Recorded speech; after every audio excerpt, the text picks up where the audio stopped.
দ্বিতীয় শ্রেণীর গণিত বইয়ের আজকের ভিডিওতে ৬৮ পৃষ্ঠা নিয়ে আলোচনা করব। তো ৬৮ পৃষ্ঠার প্রথমেই দেখো কিছু বিয়োগের ম্যাথ আছে উপরের নিচে।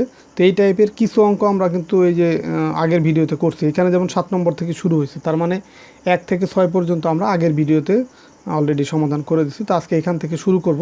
তো এইখানে দেখো এই বিয়োগগুলো হচ্ছে উপরে নিচে বিয়োগ। আমরা আগের পৃষ্ঠার যে ম্যাথগুলো সেখানে পাশাপাশি বিয়োগ করছি, আর এখানে আমরা উপরে নিচে বিয়োগ করব। তো মানগুলোর দিকে একটু খেয়াল করো যে এই যে ৭ নম্বর যে এখানে ৩ অঙ্কের সংখ্যা আর এখানে ২ অঙ্কের, তবে এই ডান দিক থেকে মিলিয়ে কিন্তু লিখছে, যেমন ০-র নিচে ৪, ৯-এর নিচে ৮। যদি আরও অঙ্ক থাকতো সেটা ৪-এর নিচে হতো।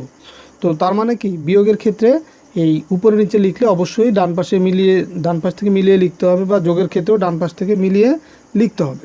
তো এখন দেখো এই ৪ আছে কত হলে এই ০ হবে। তো ৪ ০ তো ছোট, এই কারণে ০-র আগে মনে মনে আমি ১ ধরবো। তো ০-র আগে যদি ১ দিই তাহলে কত হয়, দেখো এটা ০, তার আগে আমি ১ লিখলাম, কত হয়ে গেল, ১০ হয়ে গেল না। তো এই ৪ আছে কত হলে ১০ হবে, ৪-এর পর থেকে তাহলে ১০ পর্যন্ত গণনা করব। ৪, ৫, ৬, ৭, ৮, ৯, ১০। দেখো ৬ ঘর যাচ্ছে, তার মানে ৪ আছে কত হলে ১০ হবে, ৬ হলে। হাতে আমার ১, যখনই ১০ বা তার চেয়ে বেশি হবে, ২ অঙ্কের সংখ্যা হবে, তখন বাম পাশের অঙ্কটা হাতে থাকবে। যেমন বাম পাশে ১, এই কারণে ১ কিন্তু হাতে আছে। তো হাতের ১ যোগ হবে এইখানে এই ৮-এর সাথে। তো ৮ আর ১ কত, ৯, ৯-এর ৯ মিলে গেলে কত হবে, ০ হবে। এরপরে দেখো এইখানে আর অঙ্ক নাই, তো সরাসরি অঙ্ক না থাকলে এই উপরের অঙ্কটা এখানে বসায় দেবো। ৪ এখানে বসায় দিলাম, তার মানে ৪৯০ থেকে ৮৪ বিয়োগ করলে ৪০৬ পাবো। এটাই হচ্ছে উত্তর। ৮ নম্বর অঙ্কটা দেখো এই ৯-এর চেয়ে ১ ছোটো বিধায় ১-এর আগে মনে মনে আমি ১ ধরবো। তো ১-এর আগে ১ ধরলে হয়ে যায় ১১। তো ৯ আছে কত হলে ১১ হবে, ২ হলে। তো লিখলাম ২, হাতে থাকবে কত, ১, ১ আর ৭ কত, ৮। এই হাতের মানটা সবসময় নিচের বিয়োগের ক্ষেত্রে এই নিচের অঙ্কের সাথে যোগ হয়। তো হাতের ১ আর এই ৭ কত হয়, ৮। ৮ আছে কত হলে ১২ হবে। ১২ কেন, যেহেতু ২ ছোট, এই কারণে ২-এর আগে মনে মনে ১ ধরলে হয়ে যায় ১২। তো ৮ আছে কত হলে ১২ হবে, ৪ হলে। হাতের আঙ্গুলের সাহায্যে তুমি গণনা করে দেখবা। তো ৪ হলে হাতে থাকবে কত, ১, সেই ১ যোগ হবে এই ২-এর সাথে। ২ আর ১ কত হলে ৩, ৩ আর ৩ মিলে গেলে ০। তো সেই ০ কোনো সংখ্যার প্রথমে দেওয়া যায় না, তার মানে এখানে শুধু ৪২। এটাই হচ্ছে উত্তর। ৯ নম্বর দেখো ৮ আছে কত হলে ১১ হবে, হাতের আঙ্গুলের সাহায্যে গণনা করে দেখবা। ৩ হলে ৩ ঘর যাবে। তো ৮ আছে কত হলে ১১ হবে, ৩ হলে। হাতে থাকবে কত, ১, সেই ১ যোগ হবে এই ০-র সাথে। তো ০ আর ১ যোগ করলে কত হবে, ১। ১ আছে কত হলে ৪ হবে। তো ১-এর পর থেকে ৪ পর্যন্ত গণনা করবে। ১, ২, ৩, ৪, দেখো ৩ ঘর যাচ্ছে, তার মানে এখানে হবে ৩। ৬ আছে কত হলে ৯ হবে, ৬-এর পর থেকে ৯ পর্যন্ত গণনা করবো। ৬-এর পরে ৭, ৮, ৯, ৩, তার মানে ৩৩৩। এটাই হচ্ছে উত্তর। এরপরে দেখো ১০ নম্বর অঙ্কটা আছে কই, ৬ আছে কত হলে ১২ হবে। তো এখানে ২ তো ছোট ৬-এর, সেই কারণে ২-এর আগে মনে মনে আমি ১ ধরবো। তো ৬ আছে কত হলে ১২ হবে। দেখো ৬-এর পর থেকে ১২ পর্যন্ত গণনা করবো। ৬, ৭, ৮, ৯, ১০, ১১, ১২। তো ৬ ঘর যায়, এই কারণে এখানে লিখবো হচ্ছে ৬। হাতে আছে আমার ১, ১ আর ৮ কত হয়, ৯, ৯ আর ৯ মিলে গেলে কত হবে, ০। হাতে থাকবে, দেখো তাহলে এই ৯ আর ৯ মিলে গেলে কত হয়, ০। এখন দেখো ৪ আছে কত হলে ৭ হবে। তো ৪-এর পর থেকে ৭ পর্যন্ত গণনা করবো। ৪-এর পরে কত, ৫, ৬, ৭, ৩ ঘর যাচ্ছে, তার মানে এখানে হবে ৩। ১১ নম্বর দেখো ৬-এর চেয়ে ১ ছোট, এই কারণে ১-এর আগে মনে মনে ১ ধরবো। তো ৬ আছে কত হলে ১১ হবে, ৬, ৭, ৮, ৯, ১০, ১১, ৫ ঘর যাচ্ছে, তো এখানে হবে ৫। হাতে থাকবে ১, সে ১ চলে আসবে এই ২-এর কাছে। তো ২ আর ১, ৩, ৩ আছে কত হলে ৪ হবে, ১ হলে। আর ১ আছে কত হলে ৩ হবে, ১, ২, ৩, দেখো ২ ঘর, তার মানে এখানে হবে ২, ২১৫। এটাই উত্তর। ১২ নম্বর দেখো ০ আর ০ মিলে গেলে কি হবে, ০। আর ০ ছাড়াও যদি অন্য সংখ্যা হতো, ধরো এখানে ৫ আছে, এখানেও ৫ আছে, ৫-এ ৫ মিলে গেলে ০। মানে যখনই উপরে নিচে বিয়োগের ক্ষেত্রে উপরে নিচের অঙ্ক মিলে যাবে তখন কিন্তু ০ হবে। এখন ৮ আছে কত হলে ১৪ হবে। ৮-এর পর থেকে ১৪ পর্যন্ত গণনা করব। ৮, ৯, ১০, ১১, ১২, ১৩, ১৪, ৬ ঘর, তার মানে এখানে হবে ৬। হাতে আমার ১, সেই ১ যোগ হবে এই ২-এর সাথে, নিচের অঙ্কের সাথে সবসময় হাতের মানটা যোগ হয়। তো ২ আর ১, ৩, ৩ আছে কত হলে ৫ হবে, ৩, ৪, ৫, তার মানে ২ হলে। তো তাহলে এখানে লিখবো ২, ২৬০। এটাই হচ্ছে উত্তর। তো দেখো তাহলে এই উপরে নিচে বিয়োগও তাহলে আমরা শিখে ফেললাম। এরপরে দেখো নিচে কিছু লিখিত ম্যাথ আছে, তো এইগুলো তোমাদেরকে সরাসরি আমি খাতায় সমাধান করে দিচ্ছি। তো ২ নম্বর অঙ্কটা দেখো, এখানে লেখা আছে যে শ্যামল ৩৮৫ টাকা নিয়ে বাজারে গেল, সে ২৫৩ টাকা খরচ করলো, তার কাছে আর কত টাকা থাকলো। তো তোমাকে একটু ছোট মান দিয়ে বোঝাই। ধরো তুমি 10 টাকা নিয়ে দোকানে গেলা, তুমি যদি ওইখান থেকে 5 টাকার চকলেট কিনো তাহলে তোমার কাছে আর কত টাকা থাকবে? তাহলে 10 থেকে 5 বিয়োগ করলে যে মান হবে সেটাই হবে উত্তর, বা ওই টাকাটাই তোমার কাছে থাকবে। এখানেও সেম, যে তুমি দেখো শ্যামল হচ্ছে 385 টাকা নিয়ে বাজারে গেছে, তো বাজার থেকে সে কিছু টাকা খরচ করছে ওইখান থেকে, সেটা কত? 253। তাহলে যে টাকাটা খরচ করছে ওইটা তাহলে 385 থেকে বিয়োগ করে দিব, বিয়োগ করে দিলে যে মানটা পাবো ওই টাকাটাই তার কাছে থাকবে।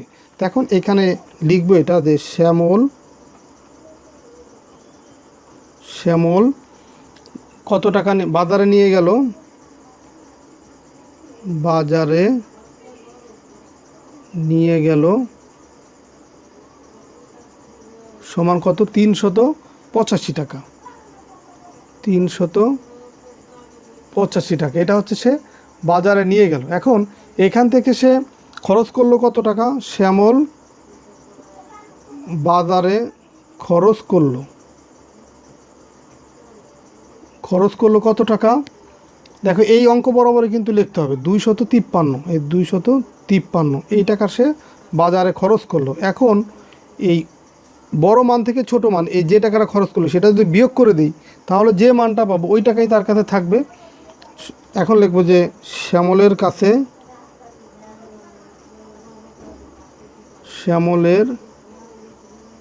কাছে রইল কত টাকা দিয়ে বিয়োগ করলে, দেখো 3 আছে কত হলে 5 হবে? 2 হলে। 5 আছে কত হলে 8 হবে? 3 হইলে। 2 আছে কত হলে 3 হবে? 1 হইলে।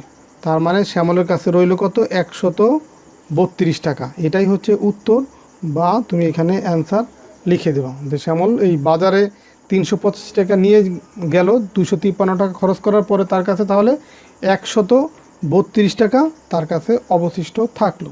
এরপরে দেখো 3 নম্বর অঙ্কটা, যে ক্রিকেট খেলায় বাংলাদেশ দল 358 রান করছে এবং শ্রীলঙ্কা দল 312 রান করছে। কোন দল বেশি রান করছে এবং কত রান বেশি করছে? তো এখন এই 3 নম্বর অঙ্কে দেখো এখানে বাংলাদেশ দলের রান সংখ্যা কত? 358, আর শ্রীলঙ্কা দলের রান হচ্ছে 312। তো 312 থেকে 358 এই মানটা বড়, তো বড় যে মানটা, তাহলে এই রান কারা করছে? বাংলাদেশ করছে।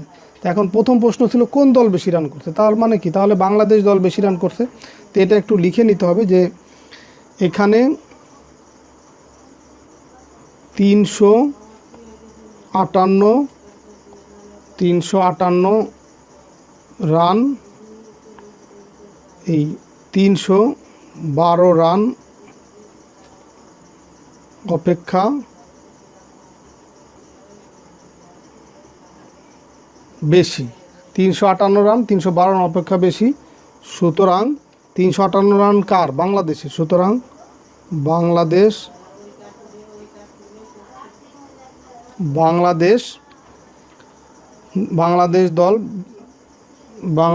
দল বেশি রান করছে।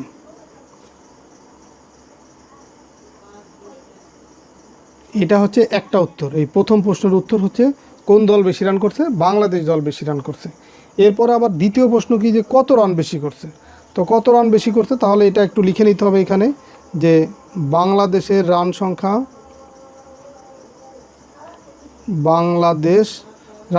বা বাংলাদেশ রান করছে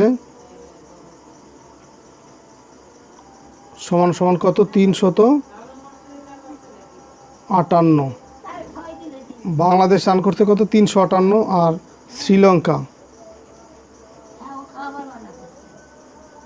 শ্রীলঙ্কা রান করছে 312।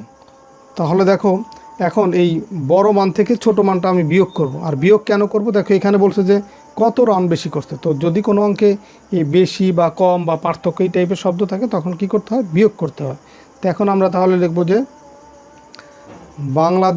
বাংলাদেশ বেশি রান করছে, বাংলাদেশ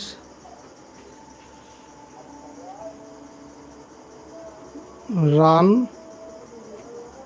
বেশি করছে। দেখো বিয়োগ করলে যে মানটা পাবো সেটাই বেশি। যেমন 2 আছে কত হলে 8 হবে? 6 হলে। এটা 2 বরাবরই কিন্তু লিখব। আর 1 আছে কত হলে 5 হবে? 4 হলে। আর 3 এ 3 মিলে গেল 0, তো 0 প্রথমে দেওয়ার প্রয়োজন নেই, মানে কোনো সংখ্যার প্রথমে 0 দেওয়ার দরকার হয় না। তাহলে বাংলাদেশ রান বেশি করছে কত রান? 46 রান। এটাই হচ্ছে দ্বিতীয় প্রশ্নের উত্তর। তাহলে আজকের ভিডিওতে আমরা এই 3 নাম্বার পর্যন্তই থাকবে, আমরা পরবর্তী ভিডিওতে বাকি ম্যাথগুলো সমাধান করব। তো ঠিক আছে, সবাই ভালো থাকো, সুস্থ থাকো, কথা হবে পরের ভিডিওতে। আল্লাহ হাফেজ।